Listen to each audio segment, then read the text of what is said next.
a pivotal pick in the way C9 played that entire game, playing through mid lane, getting jungle control, using that to deny condi.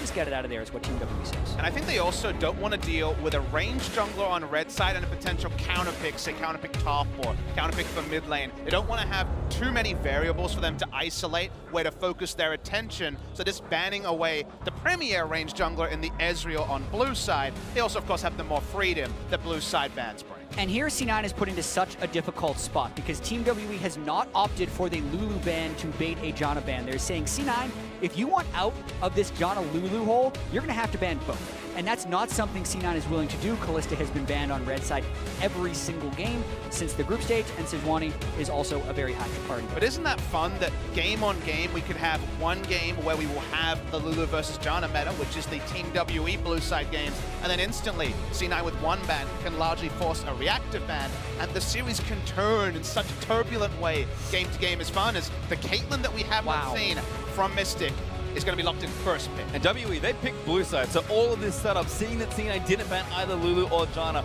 really gives us this. Team WE, we've seen so many ADs first pick. It's not Trist, Xiye was banned, but this time it's Caitlyn. I'm surprised by the Caitlyn pick, but it does show Team WE's hand right away.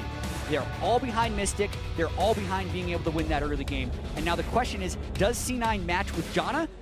And then something like Varus or Ashe, who I think are very good lanes against the Caitlyn. And I like the fact that you mentioned Janna because it was Janna Kate. It was the duo where you could get through the early game, just give a bit of extra AD, get over the hump, the nurse towards Caitlyn's Q did, win the lane as a Janna lane, and then have Janna for the late game. And that's why a Janna takeaway here would at least arrest that particular development. I think there was a lot of discussion there with Reaper and Sneaky in particular about what do they need to not get destroyed in that lane, because that is ultimately what crutches on the Caitlyn pick, because Janna is a better late game team fighter than the Lulu, but Lulu shoves the lane better than Janna early. So essentially I feel like that conversation was, with Janna plus X, can you deal with Caitlyn Lulu? Because that's exactly what Team W is going to lock in on the next side. No questions asked. And I think it'll be an extent thing, because I think on paper, no, but to what degree can you at least buy time? Is it the 9-minute turret instead of the 6-minute turret, the 15-minute turret? Maybe that's already the dream, given just how strong a pushing lane Caitlyn X is, but Caitlyn Lulu is certainly. And it's a very nuanced conversation because you also have to think about late game. We saw the Kog'Maw go into the Caitlyn, but we also didn't expect to see Caitlyn blind picks because there are other AD carries you can match it with in the long run.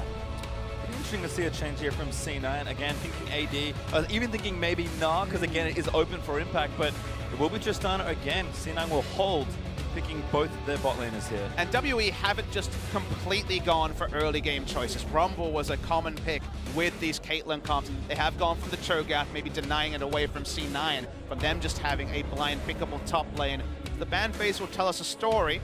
No jungler yet selected on WE's side, and Condi's Gragas, of course, is very famous. Exactly, so they can get rid of the main tank jungler meta as well, which will potentially hurt them in the late game, but if you're talking about early game tempo, there's a lot of warrior junglers that can still bring a lot of heat in the early game. Lee Sin comes to mind, Kha'Zix comes to mind.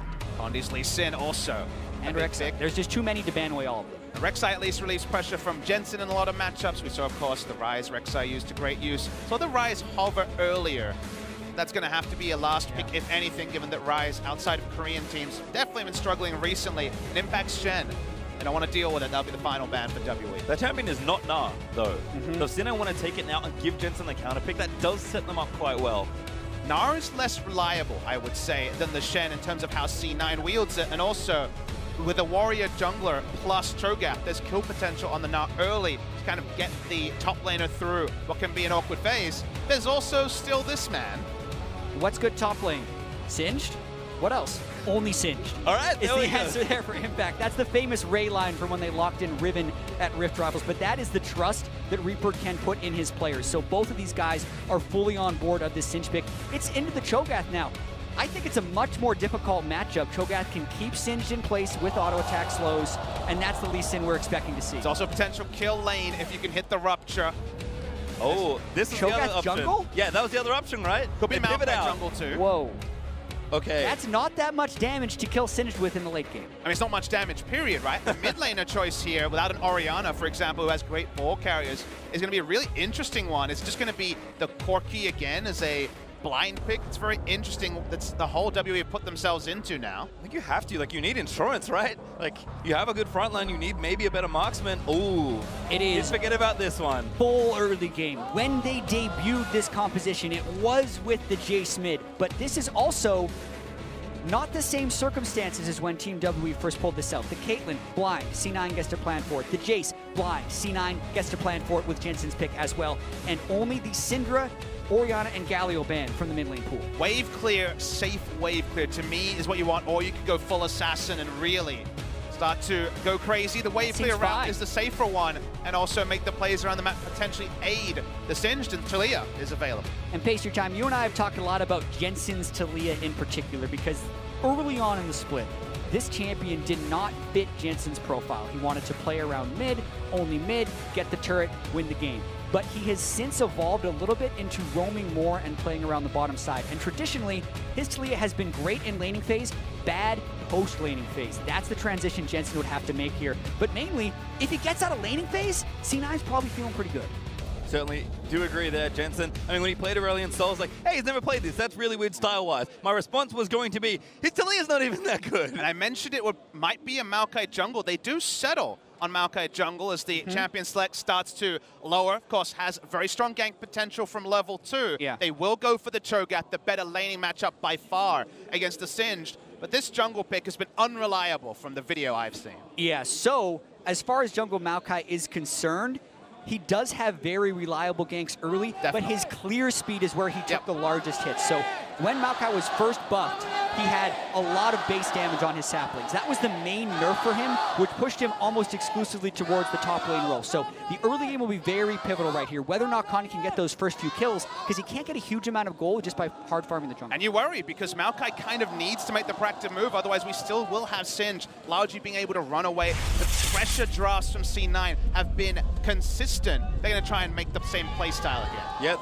kind of sitting a little on the other side, actually. I mean, as far as early playmaking goes, early aggression goes, have to favor WE given how they pick C9 now. They're forced back a little late, and their biggest strength have been early game, and one of their weaknesses has been mid game, so you have to navigate a tough early game and then play someone where you know you're not as strong. Yeah, it's a good point. They have mid lane priority still with the Taliyah early, and they have the Jarvan who's happy to invade into a Maokai, but the side lanes are more unreliable, especially bot lane, which should be very much WE focused. Ignite from Xiye's Yep, he's in there. Everything is in that early game pressure. The flash twisted advance from Condi will be the gank of choice against what is a cleanse Jensen and a Singed top. And that's why I'm interested to see, does Contractz' job change from being the primary early game ganker, the invading jungler, into maybe a bit more like we see from Blank, fighting for vision around mid, because if they can double control ward both sides of mid lane, it relieves so much pressure from Jensen when it comes to those twisted advance engages. All right, now Impact and 957 just hanging out. 957 got a couple bits of damage with the Vorpal Spikes as Condi lines up his first few saplings. Looks like both junglers will be starting on the same side. And again, maybe trending towards that bottom lane as well. We haven't seen Contractz really play around his bottom lane at all, so we'll see if the shift in focus for either jungler becomes apparent in this game. I really want to see Condi's early jungling and how much he's practiced the sapling stack on Maokai. He needs to be able to get all three of them to bounce separately for the best possible pull. Checking back, he actually has. You can see that was the final sapling, but Impact actually trolls it away, which will slow down Condi's jungle path. That's pretty substantial, actually, because it delays him by about 6 seconds or so. And I want you to notice that there were no deep wards from WE to spot Contractz. There was a blue ping. They're expecting it to be a red side start because C9 got to bot lane very fast, but they don't have much information, and you can be so much more creative early with the Jarvan compared to the Maokai. And Contractz maybe thinking buff to buff. So does have a ward as well, so I think just going to check and see what Condi is up to. In fact, disrupt these. If he can steal them away, it's pretty big. Sapling won't kill, but he can steal them after. Looking for one, gets one only. There's two. played a lot of Maokai jungle. I know the damage is on the Raptor camps. It's very slow, but that is exactly how you want to play it. The saplings do much more damage when thrown in a brush, and then do a dot over time. So it's actually pretty easy to steal them as well because you see the burst, and then you know it's going to tick out. And it's also the right timing. Taliyah had pushed in Jayce. Jayce couldn't leave. One of the small times they'll have their lanes in the right spot, given that top and bot lane should go better for WE relatively than other times. They get the little contest, they back away. Low risk, high reward. Yeah, ward as well. Also will likely protect Jensen, so the aggression that maybe we expected from Condi, a potential level 2 gank, is at least scouted out for now. But again, Condi staying on those Krugs, maybe towards that bot side as Contractz, just clearing the rest of his jungle. And this is not the same matchup as Singed versus as Maokai in the top lane. The Cho'Gath has much more kill pressure and is much more threatening, especially when combined with the lockdown of the Maokai early in the game. I'll be very curious to see if Impact goes Spectre's Cowl as his first item instead of Haunting Guys, thanks to the increased threat. Yeah, that was the point I was going to get to, is I don't know how married he is to the Liandry's Rush build that did find a lot of success in game 1. Well, Contractz is here. He flashed already flashed, yep. Oh, doesn't quite connect, but the slow might still be good enough. Damage is there. Impact in and tank 1. Turret hit, make it 2. Oh my god, that rupture was amazing! First blood, 957. Big turnaround there, gets the kill. Contractz can only walk away in disgust mid lane. Remember, Ignite on Xiye. Getting aggressive, Jensen with his summoners as the sapling doesn't quite tag him. That gank needed to be called off by C9 the instant the flash didn't connect from Contractz, but they decided to stay with it.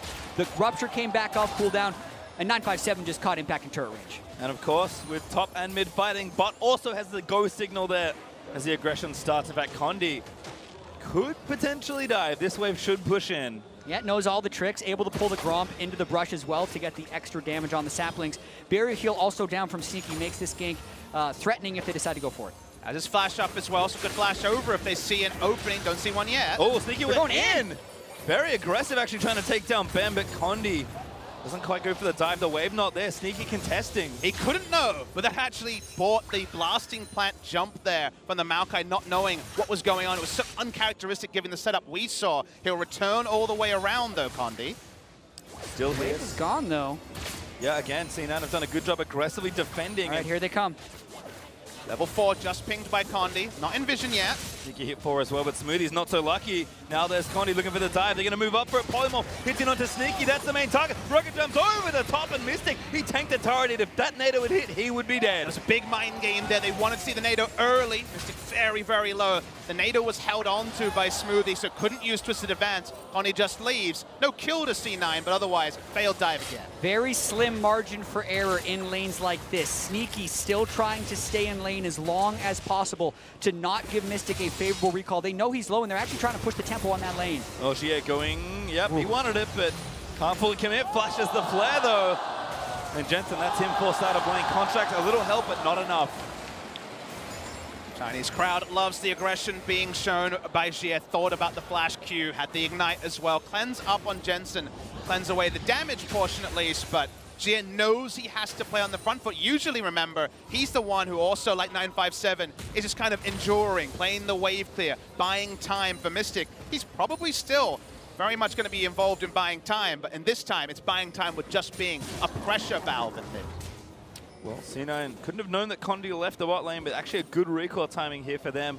Sneaky catches up a little bit in farm. Ben's going to pull the wave here. And again, make sure gold goes to Mystic. And they both got BF Sword on their own back, as well as being able to get a health potion onto Sneaky. So early laning phase-wise, that's about as well as it could have gone for C9, with their summoner spells also coming back up shortly. I basically nodded my head and said, yep, better than expected for what the lane looked like. Caitlyn, Lulu, and the early trades that were going very, very well. The side WE. Might be the tagline for the series at this state, but you can see Mystic as Caitlyn. 2 wins and a monstrous CSD at 10. And what the worrying thing would be for C9 here is actually the top lane not going to expectations for the Singed. He's pretty far behind the Cho'Gath, and you're going to have to deal with some stuff going down later, but Mystic has flash. He's got some Contractz, maybe going to try and outplay, doesn't quite read it, but the tornado is good. Still, damage turned back in onto Smoothie, who gets polymorphed and forced to flash away. Sneaky too low to try and keep fighting. And C9 overcommitting on 2 separate ganks, nearly getting themselves in trouble, which is interesting because the early game is so heavily in the favor of Team WE, it's almost like C9 is trying too hard to prevent it from happening. Yeah, Taliyah made the first roam. She would have been there first, didn't use the weave as well. Now mid lane, Xiye still has flash. Ooh, forcing a flash just from a bit of snow popped into the mid lane. Well, essentially, he needed to flash before the Singe cast his grounded effect. Otherwise, he would have been slowed enough to get hit by the seismic shove. So it's a respect flash, and it shows the threat of that gank. Grounded effects are so limited in League of Legends. It's only Cassiopeia that had it with the Miasma, but giving it to Singe ended up, alongside some other tweaks, being a really big buff. The Singe, you don't often see Singe forcing a reactive gank the moment he exits the Fog of War. Well, certainly C9.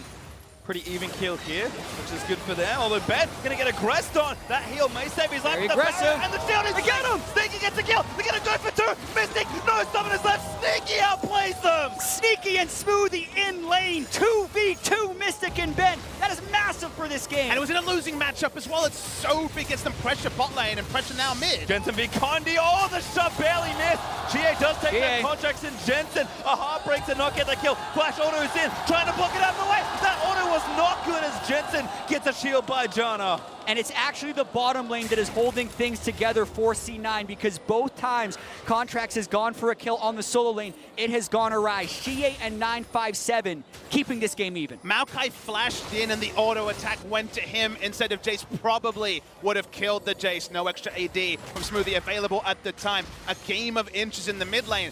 Only big seismic lead is Sneaky and Smoothie though. That first purchase, being able to get the BF sword, made this play possible. He should have been down an AD given the matchup, but he was even, and that was so big. And when we talk about Mystic, he's a great player, but he's a greedy player. And this was a greedy play by both Ben and Mystic. They weren't even close to winning this 2v2. They just didn't expect C9 to have the aggressive move, just based on the assumption that Caitlyn and Lulu was unbeatable in lane. Big miscalculation. This is the replay also, the wall over. Remember, Xiye's flash was used earlier.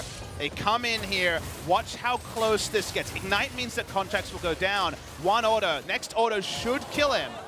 Doesn't in this case. And also, the missed seismic shove by Jensen, so critical.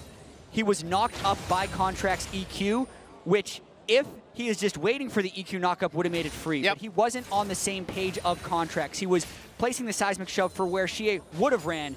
Instead, he got interrupted by the knockup from Jarvan, didn't get the kill. Well, let's take a deep breath. We're 10 minutes in, and sure, top lane hasn't gone exactly as planned for C9. Remember that we entered this game with the expectations from the draft. WE are early game focus. Get that big lead, get the bot lane turret. Getting the bot lane turret looks damn hard given they lost 2v2. The turret being up at 9 minutes wasn't a guarantee. It's going to be up, it seems like, as long as C9 damn please, barring a big TP gank bottom. With the scaling advantage, C9's equal in gold. And C9 might actually be going for a play here, teleporting in with impact. The question is, are they forcing too hard? Because they're committing maybe even 5 if Jensen comes down as well. They are more than going for a play. TP in from 957 could call it off.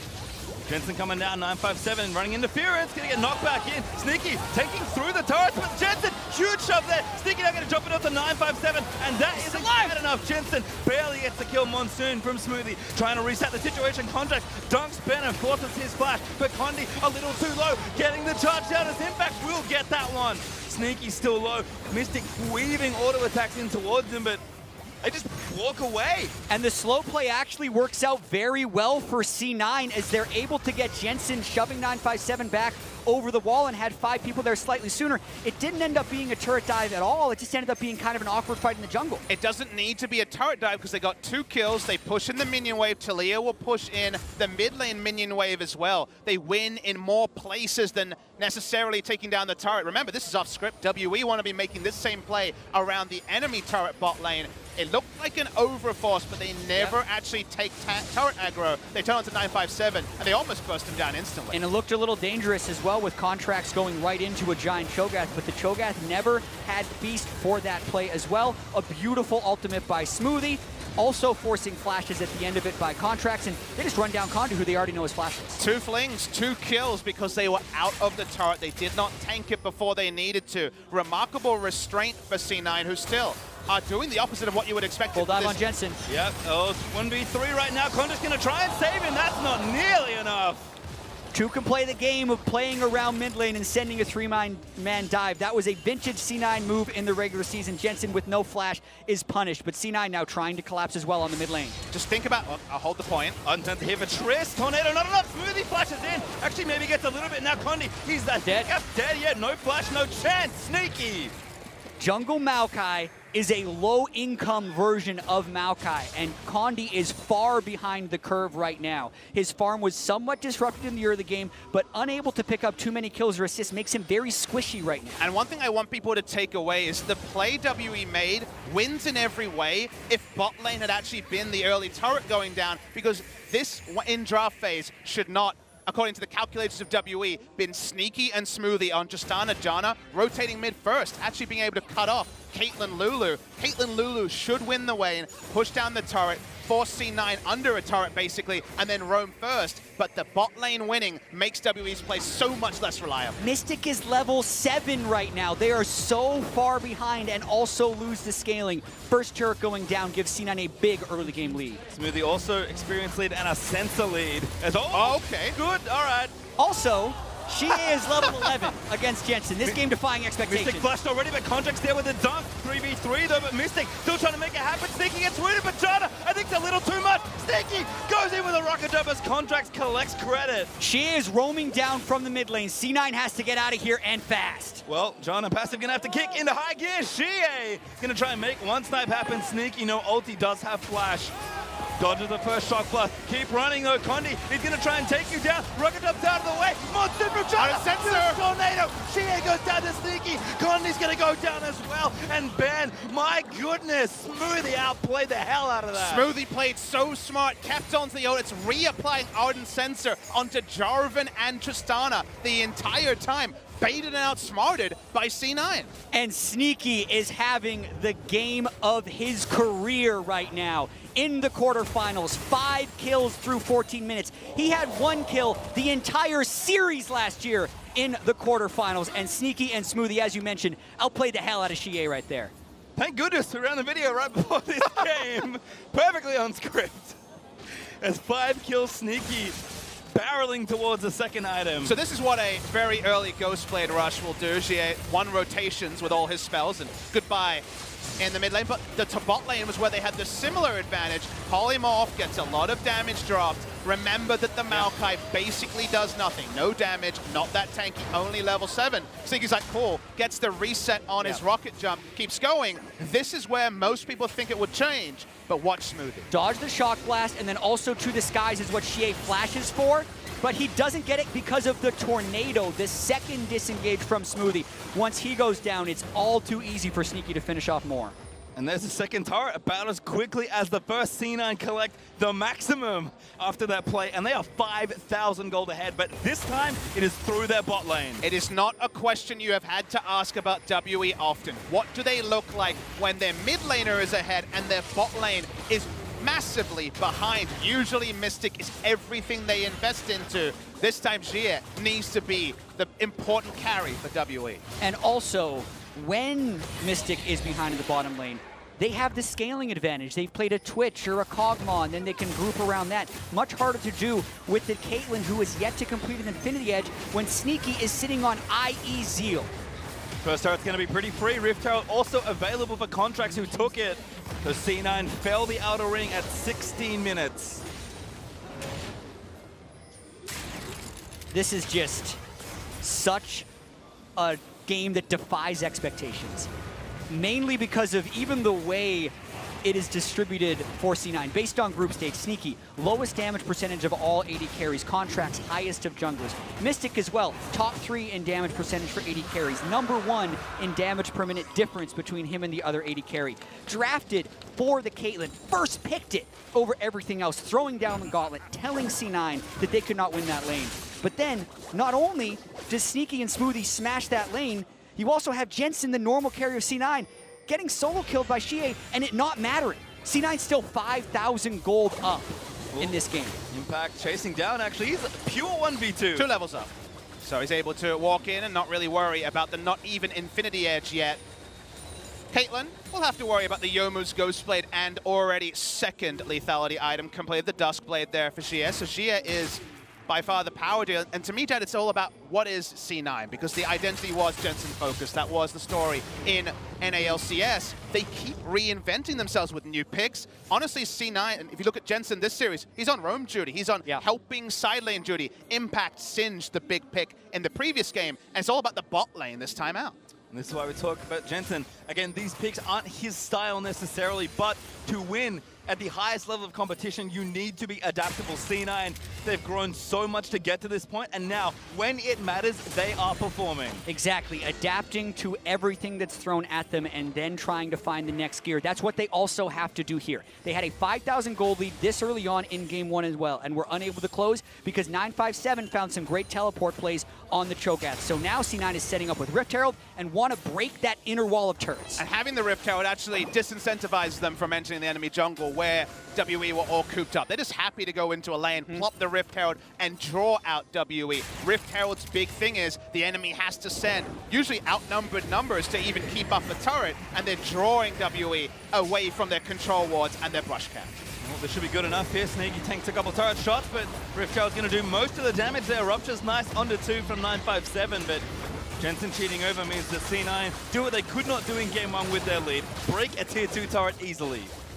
Yeah, and C9 actually would be incentivized to keep the map Ooh! a little bit spread out as well. Keep killing turrets, keep shoving the waves. Impact has gone with Leandries and Merc Treads again, which would be dangerous in teamfights against the Duskblade, Ghostblade, Jayce. Now, it does sound a bit like a rerun of our audio from game 1. If you think about it, we were talking about the same thing. C9, keep up the pressure, keep up the pressure. Remember, they don't have the same clock. The scaling is not there for WE this game. There is no Cogmore. There is no hypercarry. It was even Ignite mid lane to get an advantage. So the clock pressure is not there. Playing around tempo, that is important League of Legends. But compared to game 1, WE don't have a late game fantasy to hold on to.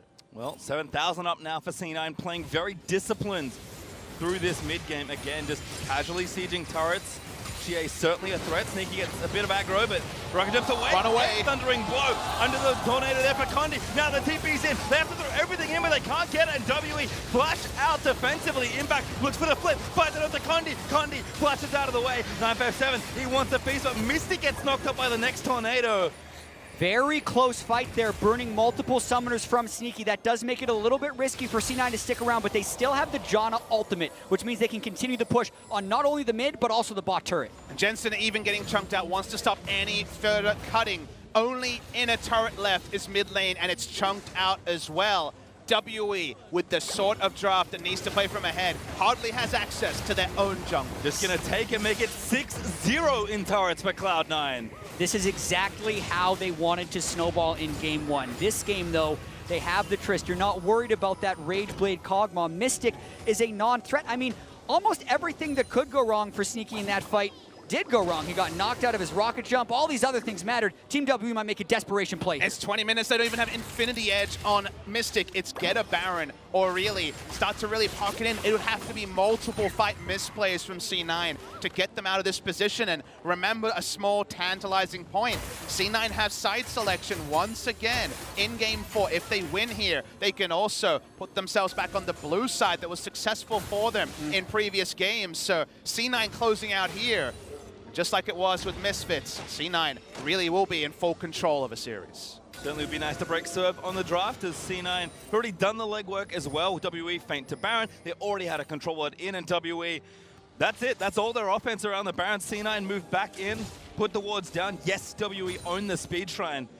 But that vision's going to run out in about 20 seconds, and C9's next point of attack could be anything. Impact is already getting the train rolling in bot lane. And it's all about how deep can they actually get their vision, because they've broken the inner tier of turrets right there, so they need to push WE back as far as possible. Condi, you are not very tanky, my friend. No. They're hoping that Shock Blast would do a lot more. Doesn't quite catch Sneaky. Jarvan now has a chain vest and the Ninja Tabi, so he's happy to start standing in the front. If it's not hitting Smoothie or Sneaky, it's not really getting value. They start the Baron in vision. And WE knows this is it, so Jensen actually cuts them off. What a wonderful wall by Jensen. C9, have they timed it correctly? It's a little too early. They're still going to be able to have a chance at a steal, but they back away. They give it up. What a perfect Baron take by C9 to push himself up almost 10,000 gold. The last number I got was at Sneaky, was 3,800 gold ahead of Mystic. That number will now change as C9 a prime to end this game. PastryTime, any other World Championship, we'd already be talking about Game 4. What is WE going to be bouncing back? But this World Championship has been so full of surprises that I'm not completely sure, but it's like a 99% win here for C9 with the Baron, with the Ocean Drake coming back up, with the Tristana. You're expecting them to be able to close this one out. That's a really big number. 99% is a very high proportion. I felt really good about Fnatic in Game 2 when they set up their second Baron. You're right, though. It is odds on for C9. Those sort of shock blasts hitting, or at least delay things, but it's going to take some miracles from Xiye to make something happen. Definitely lost a few percentage points with that shock blast. One wave goes down. Where are we at now, 97? Yeah, 98.5. Oh. It's going down, but it's so in control of C9 right now. Certainly is. That may be one of the understatements of the series. As the Impact and Contractz rotating back in, C9 have a very clear goal. Shove down mid, break that turret, and push themselves one step closer to winning this game. Condi caught out. A flash through the base gate, pops the ulti though. C9 is happy to split up the pressure. They get 2/3 of the turret on the first push. Reset for the next wave. Oh, they take him all the way in. All the way in. He's dead. Smoothie gets the kill somehow in and amongst the chaos. What?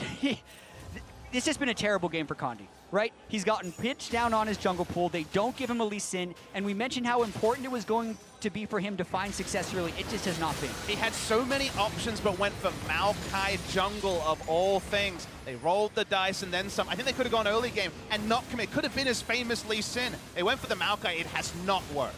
And that inhibitor's dead. C9 just waltz on through. Jensen already prepped the next wave. Baron's still up for 2 minutes, sorry, as Impact. Zoning away Cho'Gath as C9 take a second inhibitor. Sneaky is over 4,000 gold ahead of Mystic. Just compare the items between the carries to see how out of hand this game has become. They might look to push for the win with the Baroned up wave in the mid lane. Even in a 5v5. So hard, 24 minutes in. They're going to try and end. Here comes Mystic once again. Still no IE, just a crit close. Yeah, you think that C9's being a little bit too greedy here. Should probably just back away and go get the third wave, but they're riding that wave of confidence right now. Maybe that shock blast will determine enough. Sneaky again, if he can hit some minions with a shield on him, it's going to heal up real quick. TP back in from Impact. C9 going to try and end the game.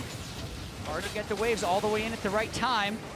Ground on Impact, looks for the flip, flashes in, forces the wild growth. Turret 1 dead. Super minions will be arriving soon. Sneaky taking again, Rupture, Beast, Silence! Oh my god, Impact saves his carry, but Sneaky still getting jumped up, makes his way out. Condi goes down, and the last chance saloon is closing for WE. Nexus turret's down, Baron's still there, and Cloud9 do the unthinkable, do the impossible. They are 1 game away from winning a quarterfinal. Cloud9 against an early game comp blitz Team WE in less than 25 minutes. People have looked to the SKT vs C9 games for a clappening. That was a clappening by C9 and just off script completely. By C9's bottom lane as well. 3-3 in the group stage against the 5-1 Team WE, but now up 2-1 in this series. Previous quarterfinals, this is the 4th time C9 has been in a Worlds quarterfinal. Never have they won more than 1 game. They are all smiles right now. Momentum clearly on their side. And to me, it's all about the support staff at this moment for both sides. For the side of WE, they've been in these holes before. They've come back in series before. They'll need to try and steady. They will not have side selection, remember, for the next game, but Reaper and co. also on the side of C9 need to make sure that the team hasn't already spent this great feeling you have. We've almost done it. We're basically 1 foot in the door. Many teams have got there. Misfits, of course, felt that painfully the other day. You need to steady your troops and say, there's still a war to be won. Yeah, and when you think about the support staff and where they're going to go in picks and bans, there is a clear, high prioritization on whatever Mystic wants to play. And the rest of the team comp seems to be secondary in that regard. So yes, they wanted the Caitlyn for that fast push strategy, but you don't think about that with the Maokai jungle and a Cho'Gath top. That was unable to apply a lot of pressure. You add that to the fact that Mystic did not perform in this game, and everything can start to crumble for Team WE. So they got to dig deep if they want to come back in this series. The only player without a huge grin on his face was Sneaky. He knows there is 1 more game left to play for them. But to hear more about how C9 brought this series to match point, let's send it over to Dash and the analysts. Thank you very much, PastryTime. It's not over yet, but our first lopsided match, or rather game of the series, goes in favor of Cloud9 now at 2-1 over Team WE. We got to keep looking at this draft because it feels superbly relevant to the results of these games. I'm just going to call it a trash draft. I really hate the Cho'Gath and the Maokai flex pick. As soon as they see the reveal again of like the Singe and the Jarvan, they're just like, it's fine, we'll slot Maokai into the jungle. No, that is not an option here, and they frankly just got blitzed from minute 1. They should have just taken the Gragas right away. You had the opportunity to make your composition safe and sound, but instead they choose to say, we like the Cho for 957. I think we're going to be just fine. We're going to survive the early game like game 1, live through it, and against all odds, the bottom lane of Cloud9 just obliterates. I think the jungler was the least of the issues this time around here.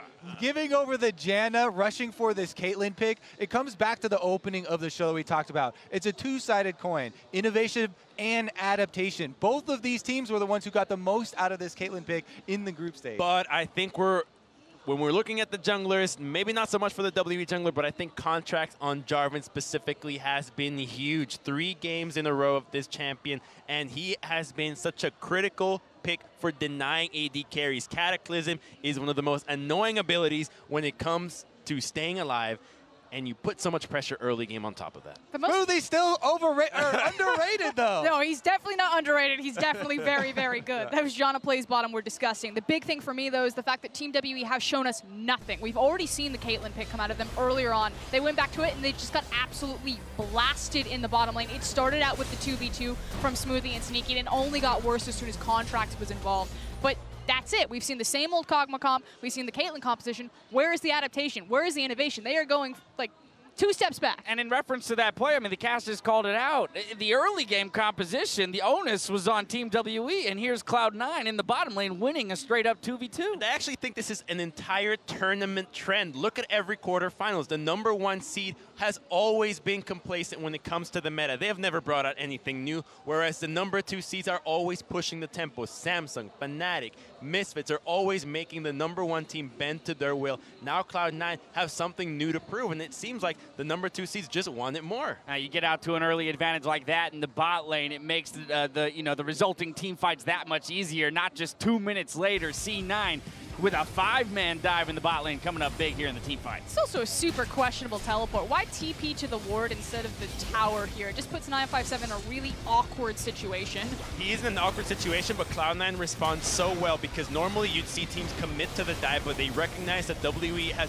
read onto the play and they are going to respond. So they pull back and try to fight on their terms, just pick off whoever is closest. That is a play that I have not seen being done in a long time. That is very impressive to see Cloud9 pull off so cleanly on what could have been the game-losing play. Focus fire on the isolated target there. Really good choices, and they're able to collapse. Even though they flip out of the Jarvan knockup there, it doesn't matter because of the isolation, and they're able to focus him down. And where we called out execution as, the misfire and the blunders for C9 in game 1, it seems that as the series is going on, they're getting cleaner and cleaner in their execution. A game ending in 25 minutes here for game 3, an utter stomp to some degree, and now the question of mentality comes into play. When you are that #1 seed and you're up against the wall and you have to react to what C9 is doing, the question is, do they even have a strategy or a playbook at this point, or if it all goes out the window, and at that point, what do you rely on? It's also the fact that Team WE, I don't think they've ever reverse sweep or come back from a deficit in a best-of-5. This is still a very inexperienced squad. Yes, they've been rebuilding for 2 years now, but this is their first appearance on a world stage. MSI was their first ever appearance on an international event. 957 is the guy that you need to look to. He's the oldest one on the team. He's considered kind of the mother figure, so he needs to ground them right now, because otherwise it's a bunch of rookies. We're flip-flopping sides again. C9 back over to blue, 4-game point. What are we talking about in terms of Team WE striking back on the red side? I actually think WE has to change their entire game plan for draft, but I don't think it's in them. This team has clearly skewed their priorities all tournament long with the AD carry. Picking Maokai jungle at this stage in the game, you're gone mad. I don't think WE have it, and Cloud9 is going to take it. I agree. I actually think WE are done. What? That was their chance to show innovation. Flip-flopper? No. What is this? Mate, WE, I said they don't need to, don't first pick Janna. They do me one worse. They do the Caitlyn. They don't get the Janna. I just think they're done. All right, now shoes are on my desk. I think I got to Kobe, do you have anything to say here before we move on? Only that is not technically a flip-flop. That's a slipper. All right, we're losing our minds here as Cloud9 are 1 win away from earning their spot in the semifinals. We'll see if Team WE can stop their momentum in Game 4 after the break. Stay with us. You guys are crazy.